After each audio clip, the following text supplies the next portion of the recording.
Angela. I'm Leah. And we out here.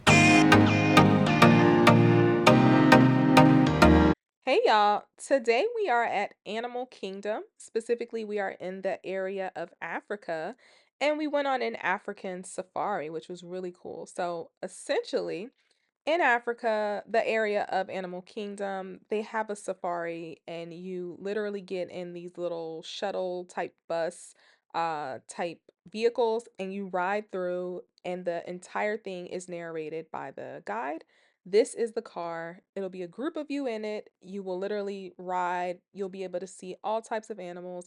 You'll get a lot of explanation and you'll enjoy it. So, I do have some of the recordings and I'm going to share them here with you all. So I hope you enjoy. We're going to begin out here in the little Aturi forest. The animals that make their home out here, many of them do have natural camouflage, which allows them to see just who we can spot. Other to our, the okapi is kind of a strange animal. Up until about 100 years ago, the okapi was thought to be a myth everywhere outside of their native habitats, in part due to their strange appearance, but also the fact that they were rarely seen in the wild. This earned the okapi their nickname as the ghost of the forest. Since then, we've learned a lot about them, including the okapi's reclusive nature. The males and females will not travel together outside of mating season. To locate one another, they rely quite heavily on the scent glands in the female okapi's hooves to leave a trail behind for the males to track and follow. On our left-hand side, look down at the ground in those bushes. Sitting in her nest, that is a saddle-billed stork. That's actually quite a tall bird. It's hard to tell from this angle. Saddle-billed storks will reach about. Rhino is the smaller of the two rhino species that we're going to be looking for today at only around 3,000 pounds. Yes, I do say only 3,000. That's on the small side for a rhino. They certainly make it work. Black rhinos have that triangular pointed upper lip. It is prehensile. Prehensile means they can use it to grab and grip onto things, in their case, leaves from bushes or low-hanging rhino species, most but not all. To our right-hand side, we are seeing two types of antelope, as well as another one of those saddle-billed storks. The lighter tan-colored antelopes, those are the greater kudu, and the darker brown with horns are bongos. All the greater kudu that we are currently seeing, those are females, so you can tell by the lack of horns.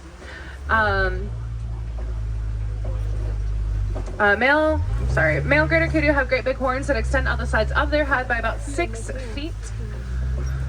Makes forest travel quite a bit difficult. So it's actually kind of rare to find them out here. Greater kudu typically prefer more open spaces like grasslands or the savanna. The bongos, on the other hand, both males and females do have horns. Theirs are curved and twisted backwards in a way that allows easy passage through the dense forest. That's great. That's what their camouflage is most well suited for. Bongos are going to use their reddish-brown coats and white stripes to their advantage by hiding in some of the darkest, densest parts of the forest to better hide from predators. Moving now into the Safi River, we're going to be watching in and around the water to better spot some of these animals. We're going to get started on the right-hand side of the river. Seeing a lot of these large whitish gray birds. They are the pink-backed pelicans. They're named for the color of their skin, not their feathers. Right now that pink is a pretty dull shade, but it'll get much brighter during mating season. That's going to be spring, early summer. Still to the right-hand side, we're actually seeing two Nile hippos hanging out on the side of the river here along the bank. And there are more hippos to our left-hand side, some in the water, and then the baby hippo is hanging out on that island there. Now, despite the fact that Nile hippos are land mammals, we actually expect to find them in the water more often than on land. Hippos have minutes at a time, and they don't need to wake up to come up for air. As a natural instinct, their bodies will do it for them. Usually when we find the Nile hippos out of water, it's at night, and that's when they're foraging along the banks of the river for food. Crocodiles. Those Nile, make sure we are seated, please. Thank you. Those Nile crocodiles, they get big. At around 16 to 18 feet long, over 500 pounds when fully grown. They're one of the largest of the freshwater crocodilians. All right, everyone, do not forget to like this video. Also, if you have not already subscribed to our channel, we do provide weekly content. So you'll get a new video every single Friday, as well as reels and shorts throughout the week. So consistent content when you subscribe to our channel. We hope you'll stay. Now, also, have you all been to Animal Kingdom? Have you rode the African safari? Would you all think? Or are you watching this video because you plan to go sometime soon? If you do plan to go, let us know. Come back to this video and let us know what you thought about it. Did you enjoy it? Comment below. Let's look to our right hand side. Seeing those gray creatures, they are the wildebeest. Wildebeest live in the second most densely populated herds out of any land mammal, hanging out with upwards of 1.5 million others within their herds. Wildebeest come only second in terms of population density to humans. Wildebeest are a migratory animal, and each year they're going to pack up all their friends and travel between 500 and 1,000 miles in search of fresh vegetation. They'll track the that was weird. They'll check the rainfall patterns in order to achieve that. Figure out where the freshest food is going to grow, and that is where the wildebeest go. Now, I did say herd with those wildebeests, but they actually have my favorite collective form out of any animal. Instead of a herd, you can call that a confusion. Confusion of wildebeest. Now, on our right hand side, we are seeing an Ankole cattle. We're going to see them again on our left. So first, let's talk about, still to the left, the African painted dogs inside of that den. We call them painted dogs for their unique coat patterns. Those coat patterns are so unique that they can, at times, identify each other from up to a kilometer away. And while they may bear a resemblance to a furry friend you have at home, there's a couple of key differences. For example, painted dogs, they have 4 toes rather than 5, and they'll go out together as a pack and quite literally chase their prey down to exhaustion. On our left-hand side, as promised, more of those Ankole cattle. We're also seeing our first zebra, and here comes the baby chasing after her mom. And then furthest off in the distance are the sable antelopes. Starting with the Ankole cattle, so we're going to see zebras again. The Ankole cattle, also known as Watusi, another unique trait of the Hartmann's mountain zebra. Those stripes go all the way down to the zebra's skin. They're not just on their coats. Each zebra has their own unique set of stripes. That's how they identify. Elands are amongst the largest antelopes in all of Africa. They are most certainly the largest here on the reserve, clearing 6 feet tall at their shoulders and over 2,000 pounds when fully grown. You see those gorgeous spiral-shaped horns atop their head. Both male and female elands do have those. The males use theirs for something really cool. During mating season, the male elands root their horns through flower beds and bushes to craft a flower crown in an attempt to impress the female elands. On the right-hand side, those teeny tiny brown and white antelopes, those are the springbok. Springbok are known for their ability to spring up into the air by about 6 feet, forward 13, known as pronking. They do it with strong emotions like fear or excitement. Springbok aren't just springy, they're incredibly fast, capable of running at speeds between 50 and 60 miles per hour, making them the 3rd fastest land mammal in the world.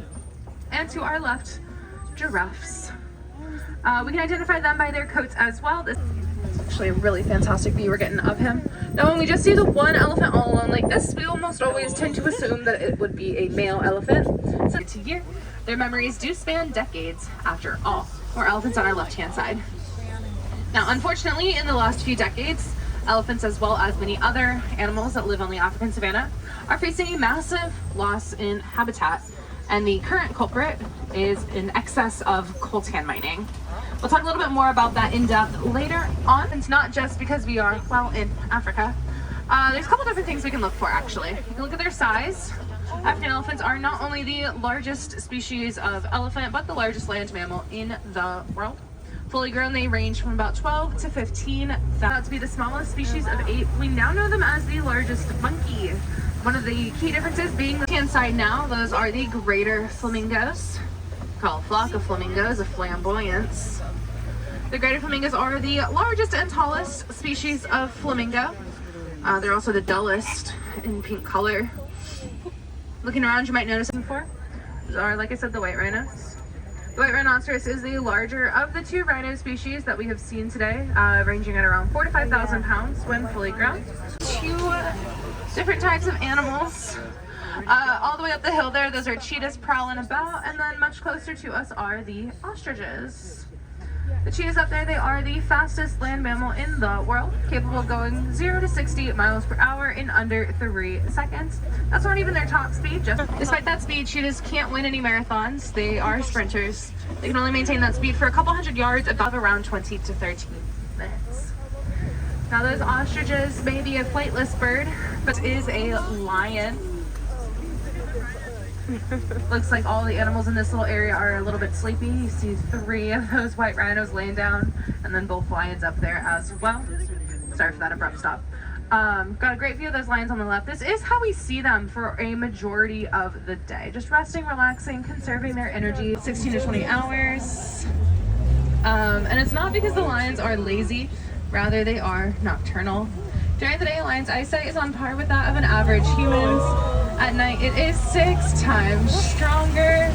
So that's when they're gonna be at their most active. These goats are small, they're silly, they're playful, and adorable.